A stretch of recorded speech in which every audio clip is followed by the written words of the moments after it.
You don't have to be afraid of flying to know that it's not natural for us to be up there in the sky like that. So when you are up there experiencing some intense turbulence, you may find yourself shaking off the idea that, unlikely as it would be, the odds are 1 in 1.2 million, it's not impossible that the plane will go down.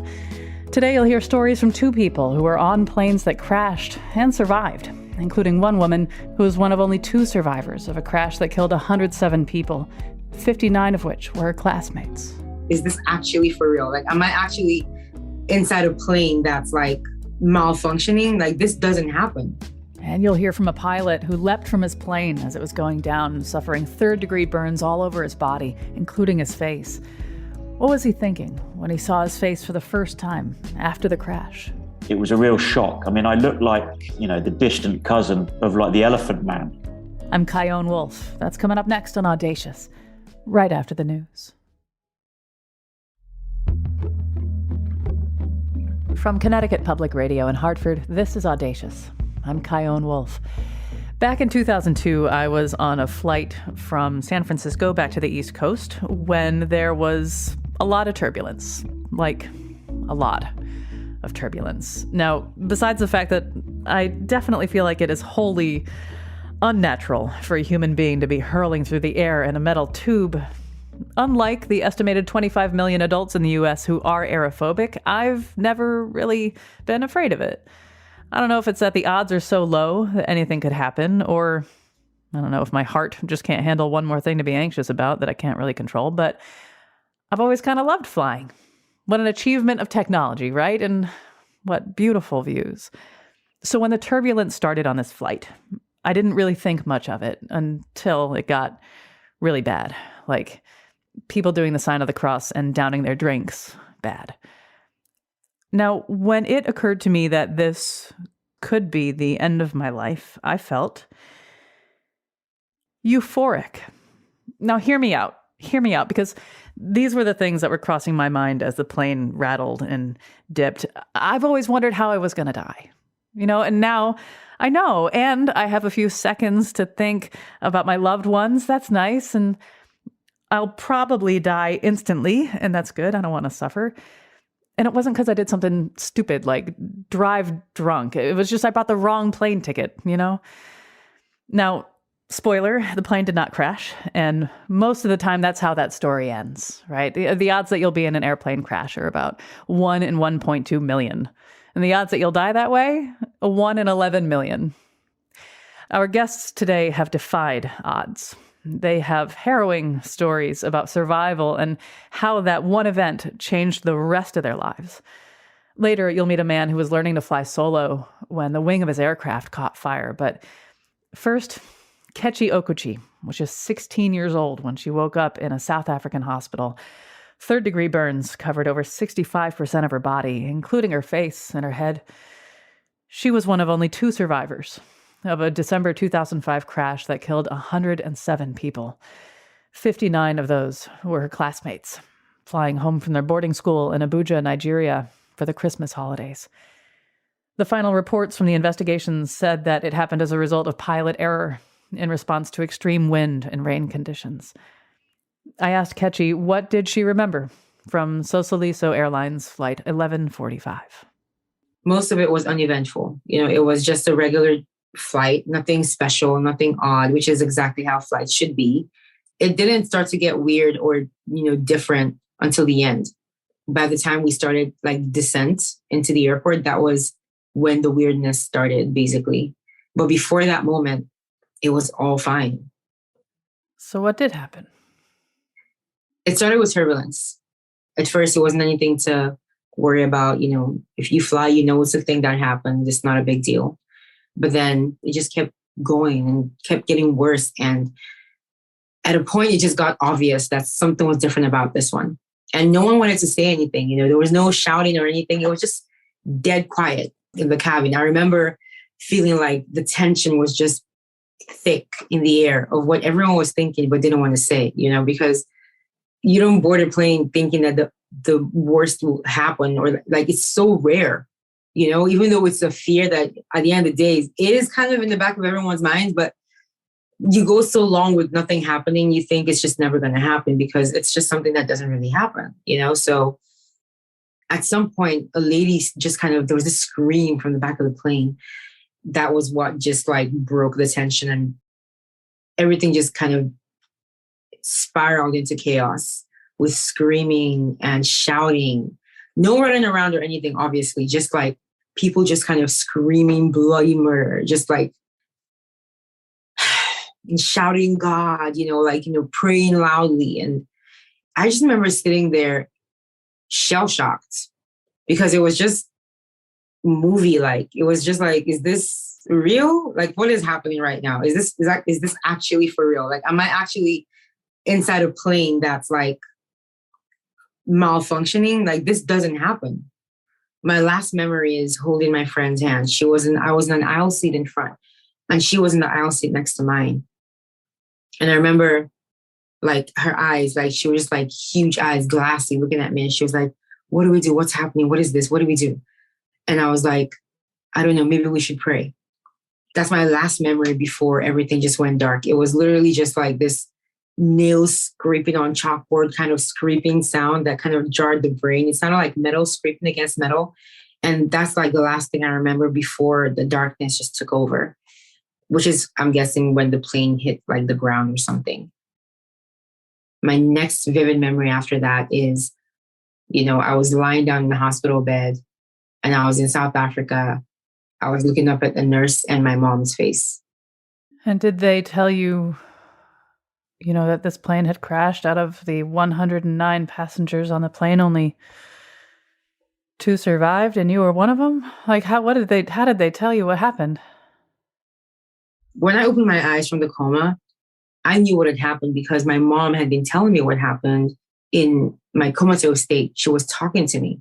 She would tell me that I was in the plane that crashed, but that I was going to be okay. I was in South Africa and I was getting treatment and everything was going to be fine. So when I opened my eyes, I knew exactly where I was. I knew what had happened. And I believed, because my mom said I was going to be fine, that I was going to be fine, Moms do have that uncanny ability, yeah. Yep, very true. I mean, she said it, therefore it must be true. That was the extent of what I knew. Over time, I found out the degree of my burns, 3rd degree, over 65% of my body. But the truth of the accident, the truth of the amount of people that passed away, the truth of the fact that all my friends were gone, that came 5 months into my treatment. They couldn't tell me that immediately because, the shock factor might be too much for me to take psychologically, physically. They had to make sure I got to a place where I was for sure going to survive. And that, I had gotten enough like psychological like counseling before they told me all that. So that was a whole different hurdle altogether that came much later in my treatment. You had so many things to grieve. You grieve the loss of your friends. You grieve the loss of a feeling of safety in this world. You lost the way you looked before. What are your thoughts on grief?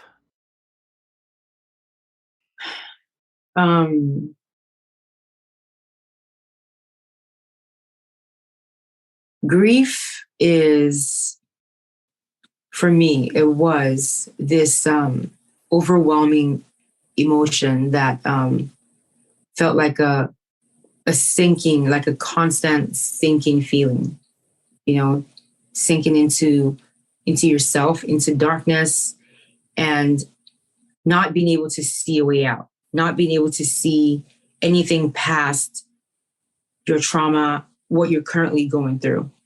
And for me, the worst of it was after I found out the truth of the accident. So when I found out that I was one of 2 survivors, it hit me hard to realize not only that those people were gone, but just to think about their parents and their loved ones that they left behind. I knew most of them, a lot of them, I knew their parents. And I just could not fathom, like, if I was feeling this way, how they were feeling, And, everything just came to me like, wow, this is too much to bear. Like, and at this time, I was in the process of learning about God. I was in the process of learning a lot about just faith and the Bible and things like that. And everything just came to a crashing halt because it was like, I'm so confused about how this good God would allow, forget about the 107, the fact that that's already terrible enough, but 60 of those were children. Like, how are you good and you let that kind of thing happen? It made no sense to me. So I struggled with that as well, with my faith. And I felt like this is just a downward spiral. I don't see how I'm going to come out of this. And at that time, my pain and the itching that comes with the burning, like the wounds that as they heal, like were at their peak, so everything together was just making me feel crazy. And I remember my mom, the words that she said to me stuck and will stick forever. And, she was like, there's no explanation sometimes, Getty, for why bad things happen.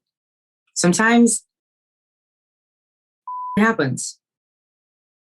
And it happens to good people. It happens to bad people. Life happens. It doesn't care about whether you're a good or a bad person. We may never, ever know why this happened. Those parents may never know why they lost their kids. You may never know why you have these parents, nothing, But what you do have control over is how you react to things when they happen. The people who survive, the ones who are here, that remain, we go through the grief and time passes and we can decide how we allow it to, affect us and how we allow it to change us, basically. Yeah, it's like you don't get over it. You don't get over grief. You integrate it. Yes, exactly. You remind me of, I had a conversation, did a show a while back about identical twins, and I interviewed this guy. He had an identical twin who, they went swimming when they were 16 and his twin accidentally drowned.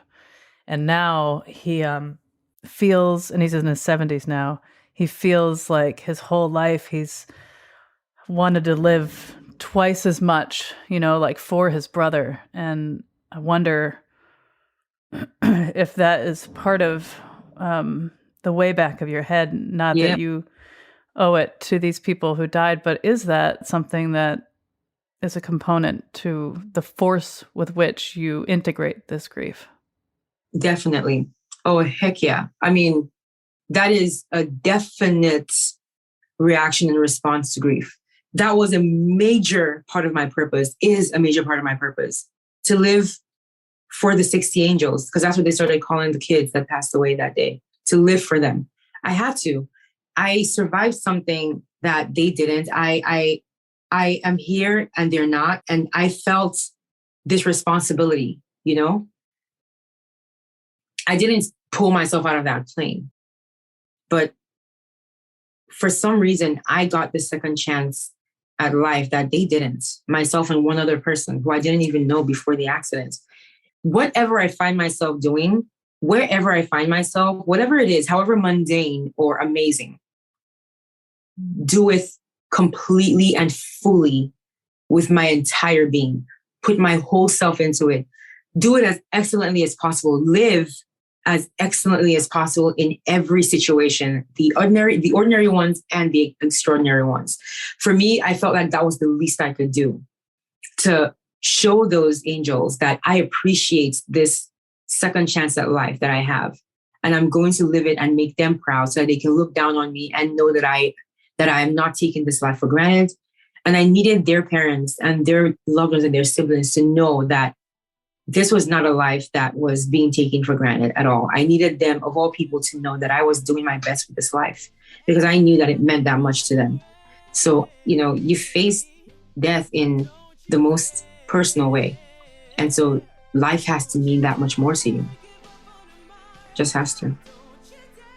We're going out of this segment with the song Don't You Dare.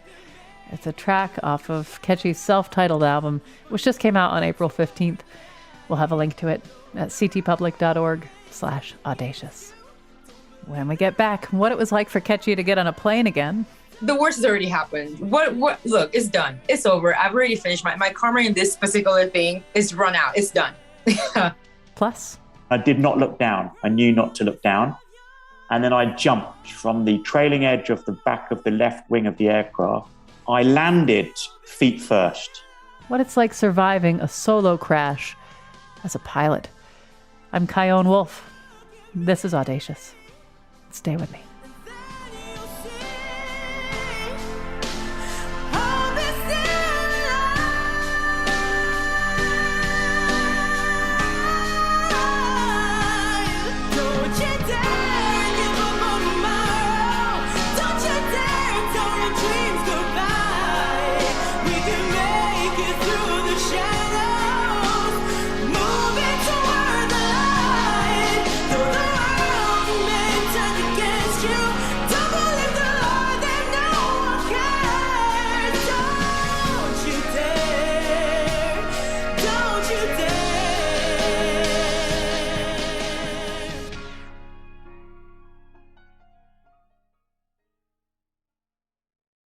This is Audacious. I'm Kyone Wolf. Today, our show features people who've survived plane crashes. Before the break, you heard the voice of Kechi Okuchi. She's the author of More Than My Scars, a memoir about being one of only 2 survivors in a 2005 plane crash that claimed 107 lives. 59 of those were her schoolmates. Let's get back to our conversation.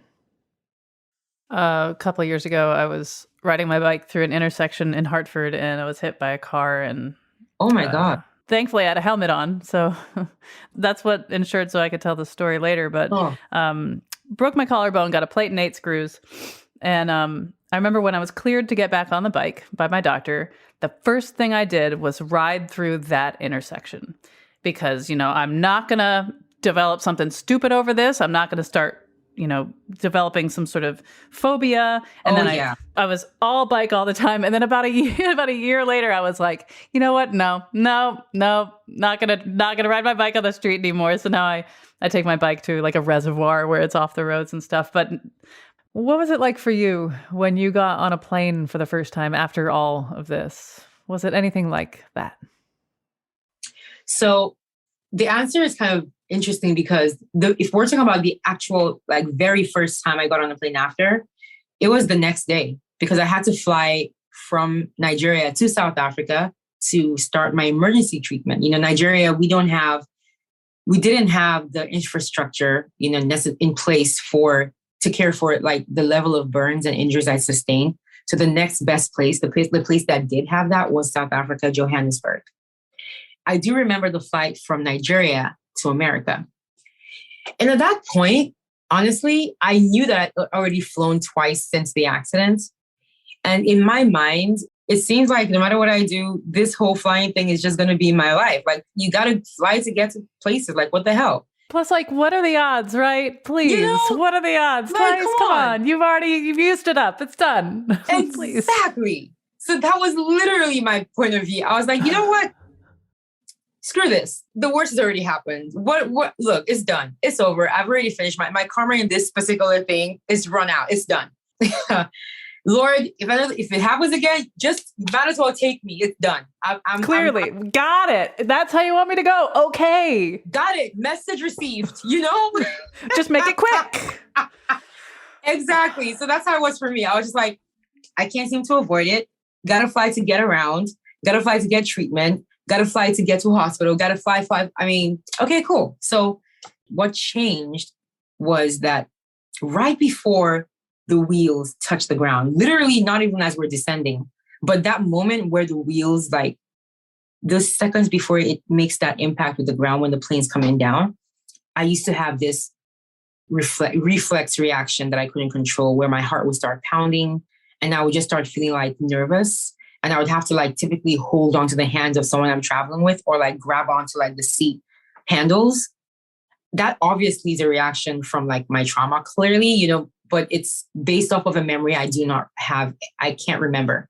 I have no idea, but I know for sure it's probably like some kind of reaction to the actual crash. But since I don't remember the crash, it's just a body reflex, but nothing happens like psychologically. So that was something that I know for sure was a direct result of the accidents. And to me, it was not enough not to fly.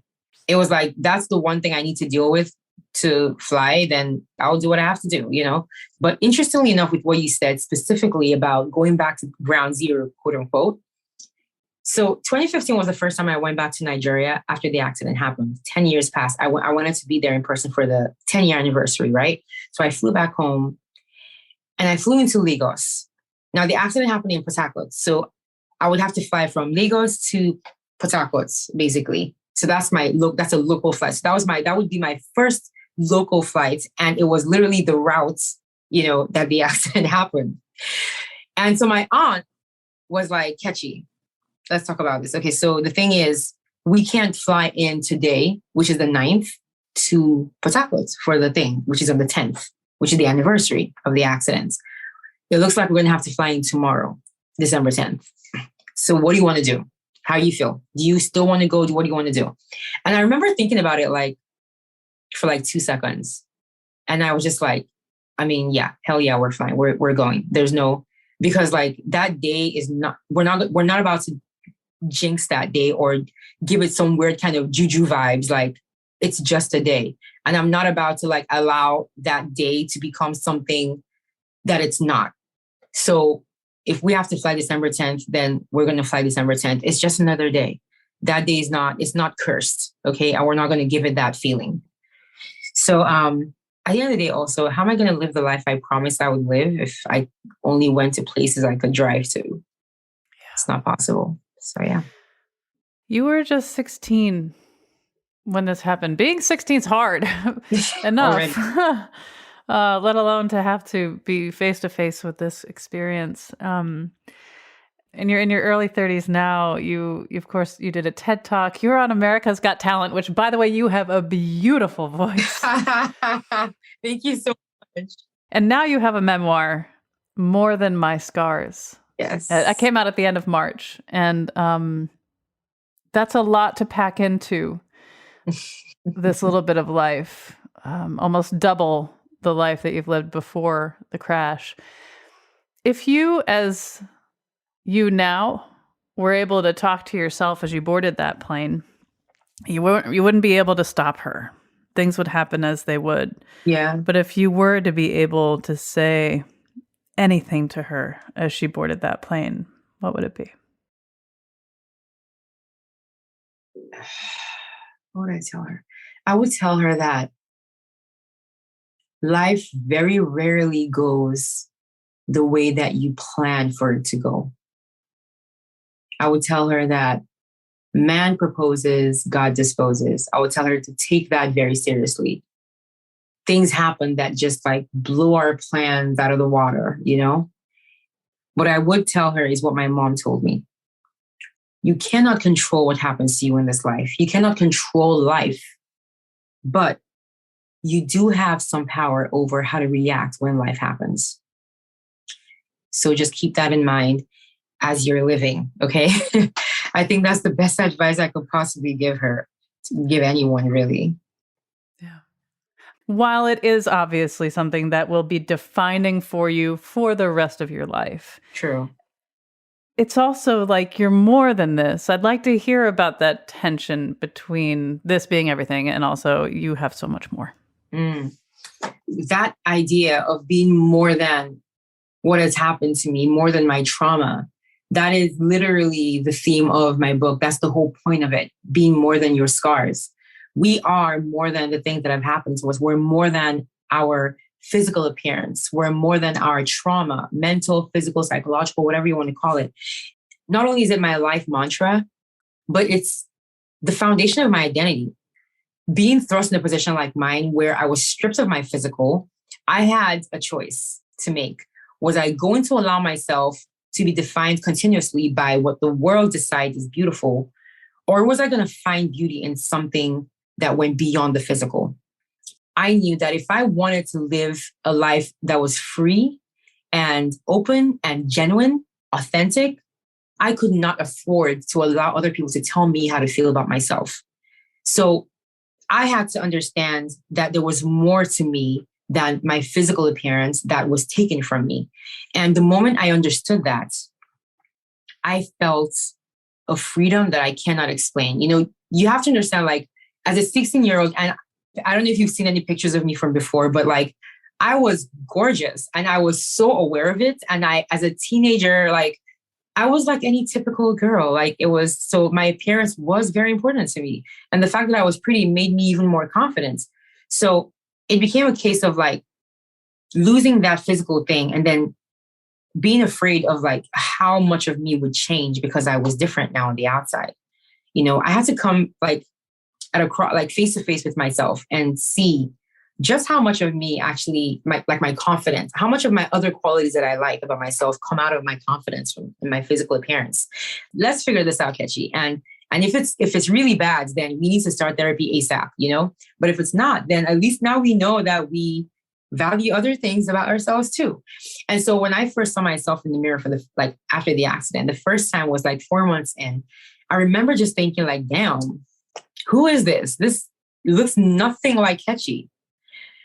But the interesting, crazy thing in that moment was also the fact that like, it didn't look like me, but it felt like me. that realization that like I can still feel like me, even if I don't look like me, opened up my eyes to the fact that whatever makes us who we are obviously goes beyond the physical. And if that's the case, then I don't have to change. I don't have to act like a different person now just because I don't look like what people think catchy is, because the essence of what makes me catchy hasn't actually changed. I was free of like opinions of other people. People will say what they want and they will believe what they want to believe as well. But as long as I completely separated my identity from their personal beliefs and their opinions, and even my opinions of like physical beauty, then nothing was like, literally the world was going to be my oyster. I could dress how I wanted. I didn't have to hide from the world.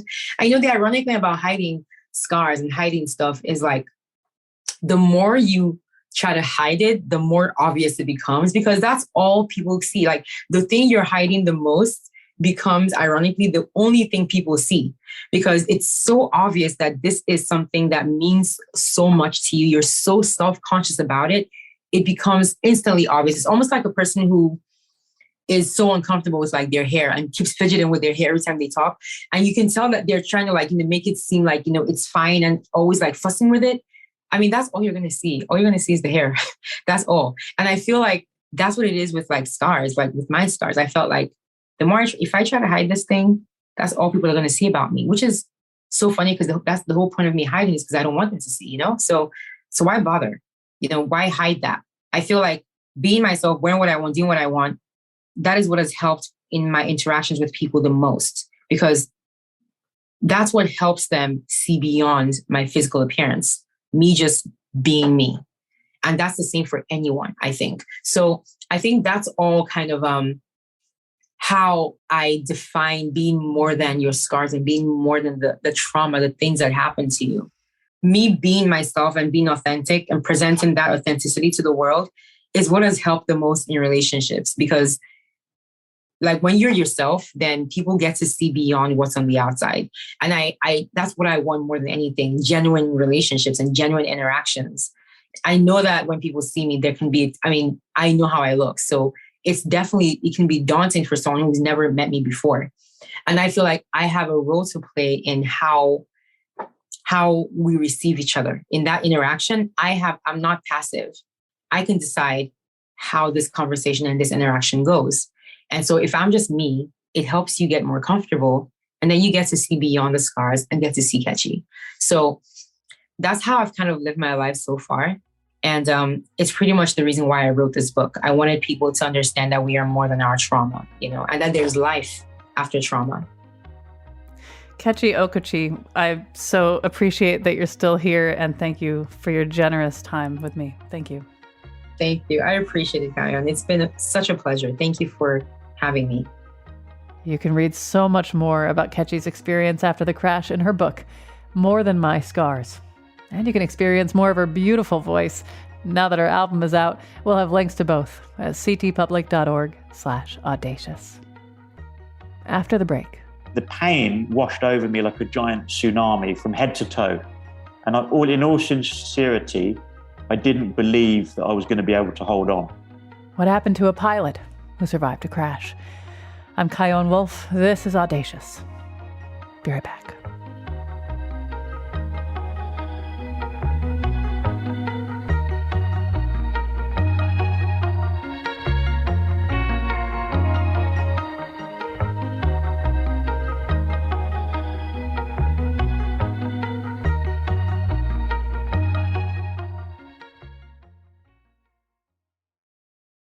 This is Audacious.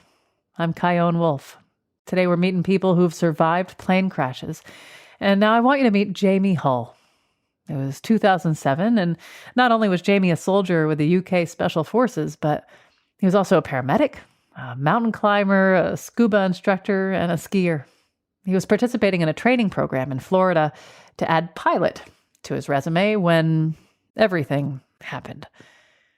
I asked him to bring me back to his solo training flight at the facility when he knew something had gone terribly wrong. I looked out my left-hand canopy window and I saw a very clear and distinctive thin streak of visible yellow-orange flame.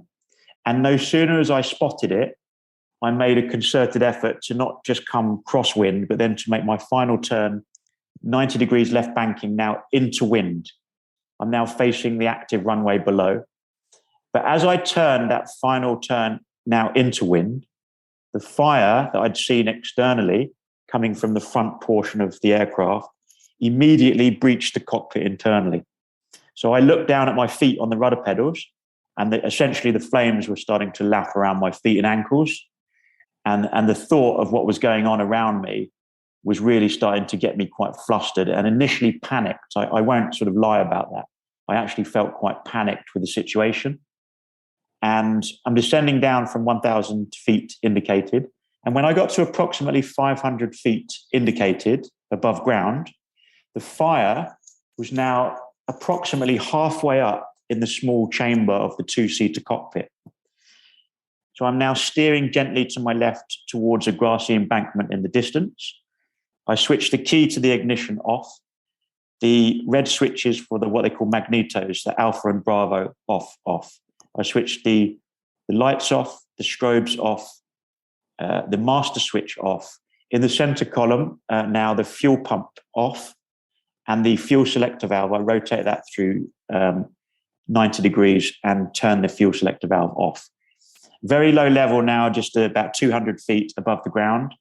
And I'm now purely judging it by human eyeball. So I'm looking out the front of the canopy window. I'm looking left. I'm looking right. I'm looking for hazards. I'm looking for obstacles. Very low level. I managed to remove my headset because I was a bit worried about that being a hindrance or a hazard in itself, and perhaps the lead getting caught around my neck or something. So I reached across to my left-hand side and I started to carefully undo the door handle. So now the door is open, a bit like Lamborghini style. It was open to the vertical position. However, there was an increased backwash of wind, and that increased wind was starting to drive into the cockpit.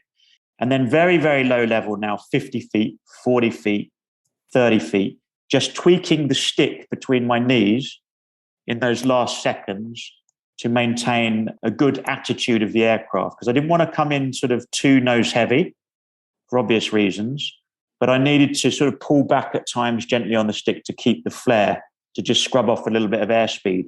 And then approximately 20 feet, I clambered quickly onto the left-hand skipper's seat of the aircraft that I was sat in, and then managed to climb out because the door aperture was wide open now, remember? So climbed through that door aperture onto the left wing, and I did not look down. I knew not to look down. And then I jumped from the trailing edge of the back of the left wing of the aircraft. I landed, fortunately, feet first in the long Florida grass. However, I then thrust forward because of the speed of the impact with the ground, and immediately thrust forward, and my body sort of slammed into the ground. I face planted the long grass. I inadvertently ruptured my nose bone. I had supraorbital eye socket fractures to the top of both eye sockets. In the action of the jump, the kinetic force and the energy traveled through my torso section in the sort of gut region of my body. And that caused me to inadvertently rupture the colon, the large intestine. And my liver also got lacerated in the process and was now hemorrhaging and bleeding. I popped a couple of ribs, and I think I popped my collarbone as well, the clavicle. The worst aspect of the trauma was the fact that I was 63% third and fourth degree burns. When you were lying on the ground waiting for help, and the pain was beginning to occur to you, will you talk about what you did with your shoes? Okay, yeah, that is interesting. Okay, so I tried to what they call leopard crawl through the grass. So I'm probably no more than about 90 feet away from the burning wreckage in the distance. At that moment, I turned and I managed to sort of stand on my knees and my hands in front of my face, looking back to sort of survey the wreckage. That's when the pain hit me, and it was indescribable. The pain washed over me like a giant tsunami from head to toe. And in all sincerity, I didn't believe that I was going to be able to hold on. And I was holding on with everything. I was like a man on the edge, a man on a knife edge. It felt like my life on a thread. Did you have thoughts? I mean, like when people report being close to death, they have these, my life flashed in front of my eyes, or I thought, the things that I regretted not doing. I mean, when you were in this reckoning moment, possibly at the end of your life, do you remember if there were thoughts about what your life was or what you wished it had been? Yeah, 100%. Yeah, honest to God, I knew that my life was very much in the balance and I had moments to go, like maybe minutes at best. The first reaction in my mind was anger at what had just occurred and the fact that I'd been so badly burned in the process. Within a space of a couple of minutes, 2-3 minutes, my rationale in my mind changed. And from anger, it switched to despair and utter grief, because I knew that there was no going back. So from anger to despair and utter grief. And within 10 minutes, the third switch in my mind was resignation, because I knew that I had moments to spare, and that was my life. I was going to be gone. So with the resignation, in the rational sense, I decided to do something quite bizarre, and I took my shoes and socks off because I realized this was one journey that I wasn't going to need my shoes and socks for. And I carefully tucked my laces into my shoes. I had these suede, like nubuck style hiking shoes. I remember that. And the sports socks and the laces. I tucked it all in nice and neat. Remember, I was a soldier. Yeah, so I wanted a little bit of order to the very end. Shoes and socks came off, and I laid them gently together to the right-hand side of my body. And I lay back, like looking up, but I couldn't see now because I was blinded from the reaction of the significant burns to my face. And I remember the sort of warmth, the rays of the sun beaming down on me, but I grew colder and weaker and colder. And I knew that I didn't have long. And then moments later, I heard the unmistakable sort of woo, woo, woo, woo, woo. And I remember the chatter of the emergency radios, the paramedics sort of in my ear. He said to me, hey, buddy, you hang in there, man. We're going to help you. You hang in there. And I gave it everything I possibly could muster to hold on. But in all honesty, I did not believe that I was going to make it. And then probably about another 5 minutes, they moved me on a stretcher, and there was a helicopter waiting. And then I remember the unmistakable sort of whoop, whoop, whoop, whoop, whoop. And I landed at, they took me to Orlando Regional Health Center, which happened to be, this is where I got lucky. So this is probably the best trauma facility in the USA, Orlando Regional Health. And they drug induced me and then done the observations, done the medical assessment. I can remember talking to some doctors and nurses on arrival when I got off the back of the chopper. The next thing, nothing. And the truth is, they put me down. Literally, they put me to sleep in a drug-induced coma for 6 months. And the doctors, the nurses, the specialists, the physiotherapists, the interventional radiologists, they looked after me round the clock, 24/7 for 6 months in Orlando Regional. And like Humpty Dumpty, somehow they put me back together again. Yeah, they had given you a 5% chance of survival. You, of course, as you mentioned, you had great insurance, but if you didn't, it would have totaled about $2.6 million, which included the cost of 62 operations, many of them being facial reconstruction surgeries. You have burns, you've had your face reconstructed, and your face looks a lot different than it did before. I wonder if you could talk about... Yeah, sure. So as you rightfully said, the US medics, the doctors, they did a hell of a lot for me. In fact, I owe them and the medical services over there a huge debt of gratitude, because they did a huge amount for me, and I'm tremendously grateful. They did an awful lot of facial skin grafts. I even had my eyelids grafted, upper and lower eyelids. I had a multitude of skin type operations, from human donor skin, that's cadaver, or sometimes recently harvested. It could have been like men and women that have gone in for adipose, like fat reduction, and I got some of that skin. Or it could be my own skin from my own skin grafts, but they can only harvest it so many times, and then the skin loses viability at the donor sites that I'm sort of donating for myself. Pig skin, artificial skin. So the doctors in America were doing an awful lot of trial and error and trying all sorts of things. Now, every burns patient is different because we've all got different DNA. So what works for me might not work for the next guy. So it was a tremendous journey that the doctors had, and my consultants over there were working tirelessly for that 6-month period to try to get the cover that I needed. May I ask what you remember from the first time that you saw your face after the crash? Because it's one thing to see burns on any other part of your body, but this is your face. What was that like to see? The truth is I didn't really get to see my face from the conscious memory aspect because I was drug induced in the US. But the first conscious memories that I have of looking at myself was back in England. So I'm at a hospital in England, close to London. One of the nurses there gave me a mirror. So this was approximately 6 months down the road.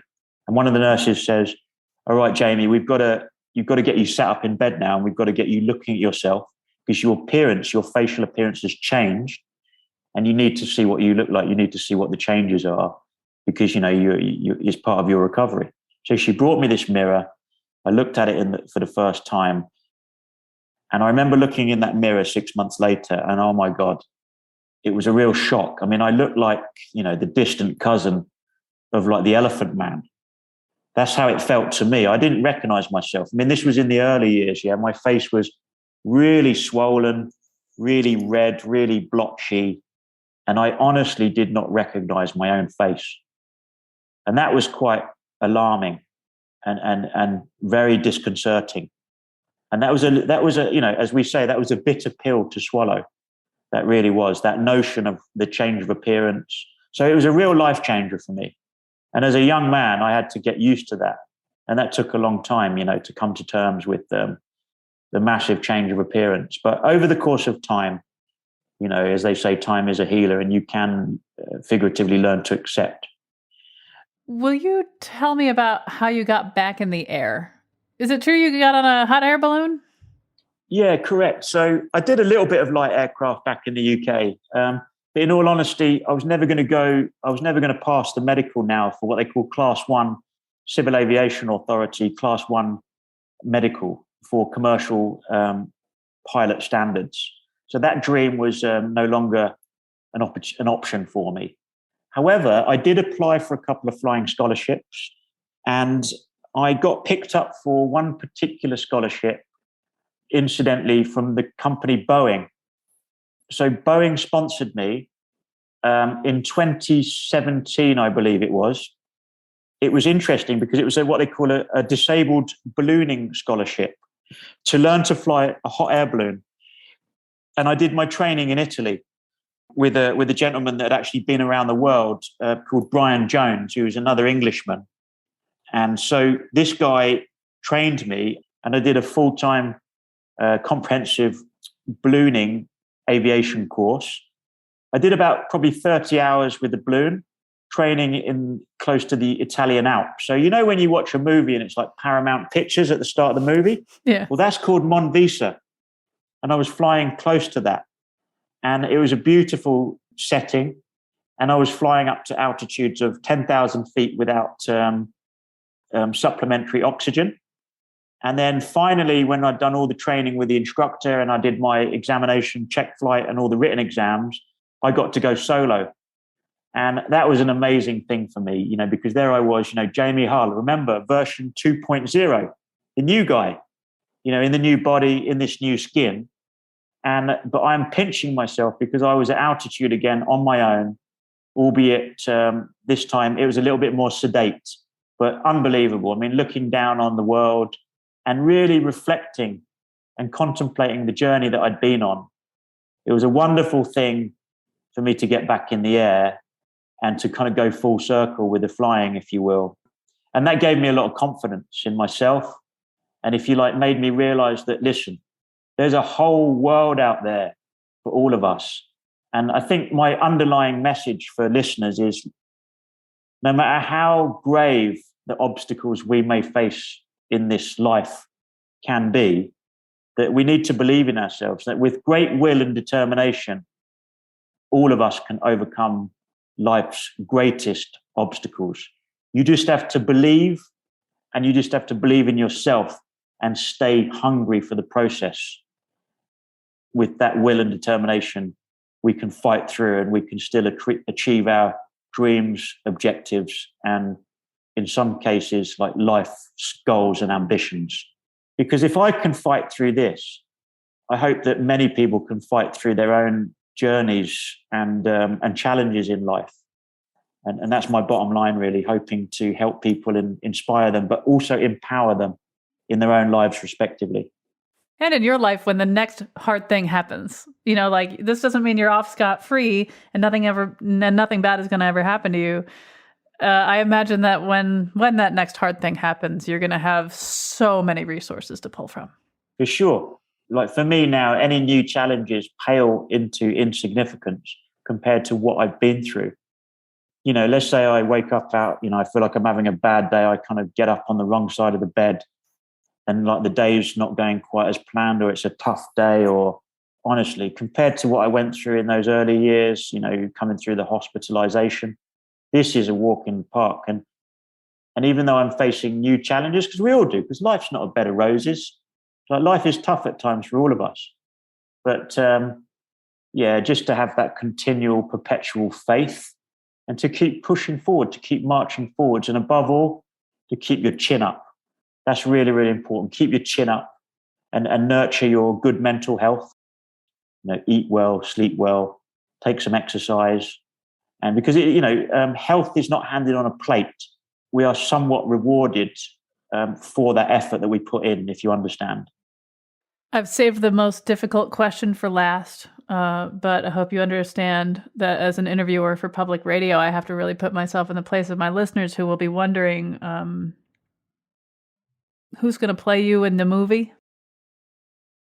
Well, if I'm fortunate enough that it ever gets picked up, honestly, I don't know. I wouldn't like to say. There's a lot of great actors out there, especially, American actors or whatever. But listen, if it's going to be an American actor, let's face it, it's got to be an American actor that can do a bloody good English accent. That's all I'm going to say. Well, Jamie Hull, thank you so very much for talking with me. You're very welcome indeed. Thank you very much for having me on. You can hear more about what happened to Jamie, including the story of the person who changed his entire trajectory of healing, in his book, Life on a Thread. We'll have a link to it at ctpublic.org/audacious. This show is always lovingly produced by me, Jessica Severin D. Martinez, and Katie Tolarski, with help from our courageous interns, Michaela Savitt and Sarah Gasparotto at Connecticut Public Radio in Hartford. Subscribe to Audacious, and you'll always get to hear the show a day early. Plus, you can listen back to shows featuring things like the psychology, history, and contradictions behind many superstitions, including on airplanes, and how a woman communicated her way out of locked-in syndrome using blinking, and what a 911 operator who hears from people on the worst days of their lives feels when she talks with God. You can hear them all at ctpublic.org/audacious or wherever you get your podcasts. Send me your reactions and show ideas on Facebook, Instagram, and Twitter at Kyone Wolf. Or send an email to audacious@ctpublic.org. Thanks for listening.